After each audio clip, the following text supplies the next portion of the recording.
തീരദേശങ്ങളിലായിരുന്നു ദേവസ്ഥവിളി ആദ്യകാലങ്ങളിൽ ചെയ്തിരുന്നത്.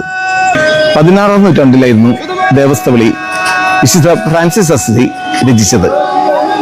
പഞ്ഞം, പടവസന്ത, മറ്റു എല്ലാ പകർച്ചവ്യാധികളിൽ നിന്നും മോചനം ലഭിക്കുന്നതിന് വേണ്ടിയായിരുന്നു ദേവസ്ഥവിളി വിളിച്ചിരുന്നത്.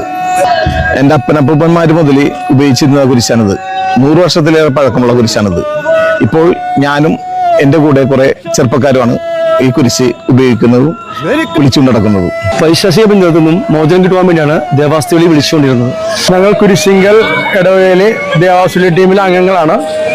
ഞങ്ങളുടെ ആശാൻ എന്ന രീതിയിലുള്ളത് ജോൺസൺ ഫിഗ്രേതോ എന്നുള്ള ഇദ്ദേഹമാണ്. ഇദ്ദേഹത്തിൻ്റെ അപ്പച്ചനും അപ്പൂപ്പനും എല്ലാം തുടങ്ങി വെച്ചതാണിത്. ഇദ്ദേഹം ഞങ്ങളിലേക്ക് പകർന്നു തന്നു. ഞങ്ങളിപ്പോൾ ഞങ്ങളുടെ പിൻതലമുറക്കാർക്ക്, അതായത് ഞങ്ങളുടെ മക്കൾക്ക്, ഞങ്ങളുടെ കൊച്ചു സഹോദരന്മാർക്ക് എല്ലാം പകർന്നു കൊടുക്കാനായിട്ടുള്ള തയ്യാറെടുപ്പിലുമാണ്. അത് നടന്നും വരികയാണ്. പല പള്ളികളിലും ഇത് അന്യം നിന്ന ഒരു അവസ്ഥയാണ്. ഇപ്പോൾ ഞങ്ങളുടെ ടീമിൽ ഏകദേശം 16-17 പേരുണ്ട്. അതിൽ കൊച്ചുകുട്ടികൾ വരെ ഉണ്ട്. അവർ വളരെ താല്പര്യത്തോടെയാണ് വരുന്നത്. അപ്പോൾ അവർക്ക് ഇത് പകർന്നു നൽകണമെന്നാണ് ഞങ്ങളുടെ ആഗ്രഹം.